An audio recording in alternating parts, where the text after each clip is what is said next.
Good evening. It's Tuesday, February 2, 2021 here in Cebu City.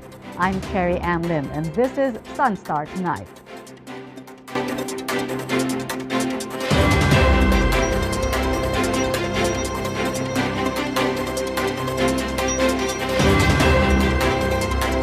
Transportation agencies have postponed the full implementation of the Child Safety in Motor Vehicles Act. This is due to the current economic situation amid the COVID-19 pandemic.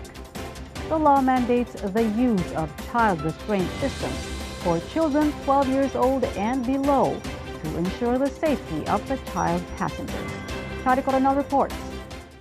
The Department of Transportation or DOTr said in a statement that the agency and the Land Transportation Office or LTO favor the deferment of the full implementation of the Republic Act 11229 or the Child Safety on Motor Vehicles Act in terms of enforcement. The DOTr said this is in consideration with the current economic situation due to the COVID-19 pandemic. The full implementation of the Child Car Seat Law begins today, February 2. The transportation agencies initially scheduled an enforcement and communications planning workshop on the implementation of the Child Car Seat Law on March 19 to 20, 2020, but did not push through because of the pandemic and the imposition of community quarantine status.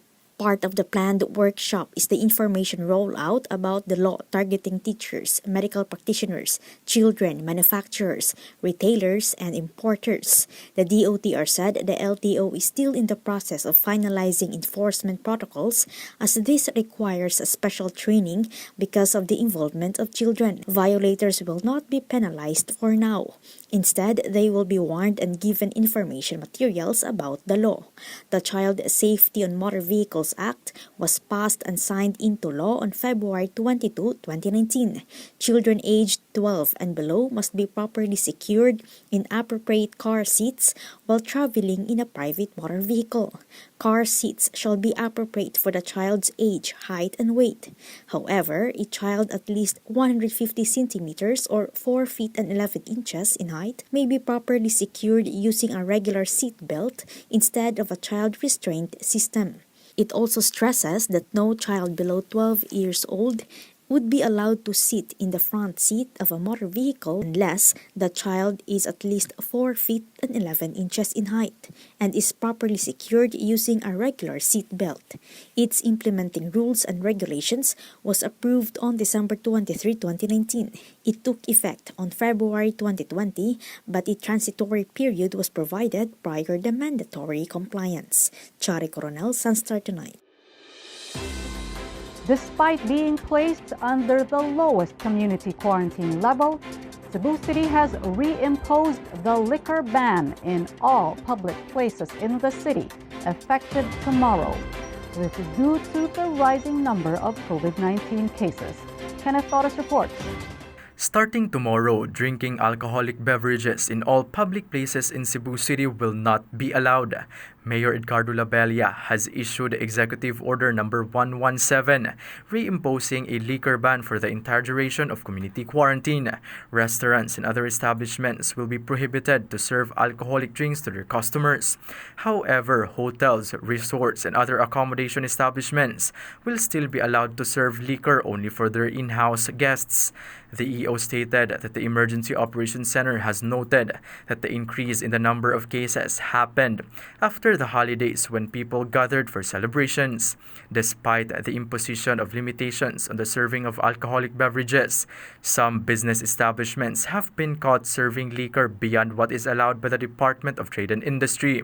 Cebu City is under modified general community quarantine.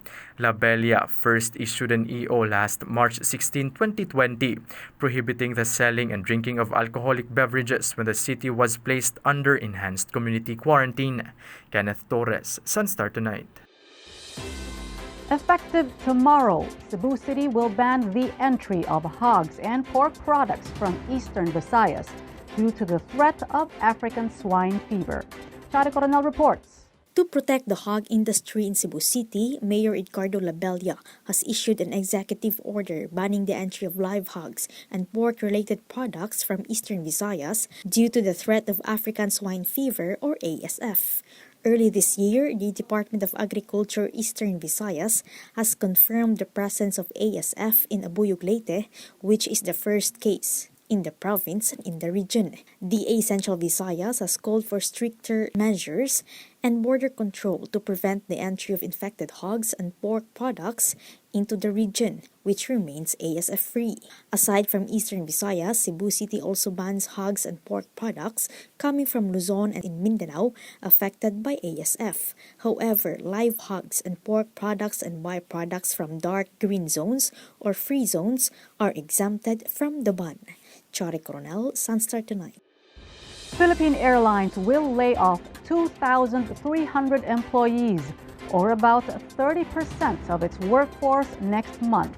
Kenneth Torres reports. Flag carrier Philippine Airlines will implement a reduction program covering about 2,300 employees, approximately 30% of its workforce. In a statement, PAL said the total includes both voluntary separations and involuntary retrenchment. The affected personnel will continue to be employed until mid-March this year.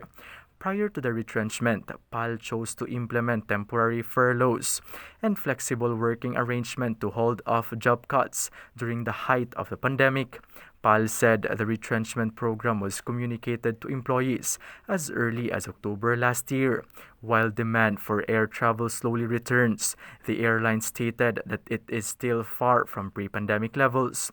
PAL currently operates less than 30% of its normal pre-pandemic number of weekly flights, held down by lowered travel demand and travel restrictions around the world and in the Philippines. Since March 2020, PAL has suspended capital expenditures, reduced management salaries, deferred lease payments, and slashed non-essential expenses. PAL added the affected employees will continue to receive their salaries and medical benefits until the effective date of separation. The flag carrier has assured the public and its partners that the current operation will continue without disruptions. It will continue to gradually increase international and domestic flights as demand recovers. Kenneth Torres, SunStar Tonight. To get the latest, visit www.sunstar.com.ph. Follow us on our YouTube channel and official social media accounts on Twitter and Facebook. I'm Cherry Ann Lim, and this has been SunStar Tonight. See you again tomorrow. Good night.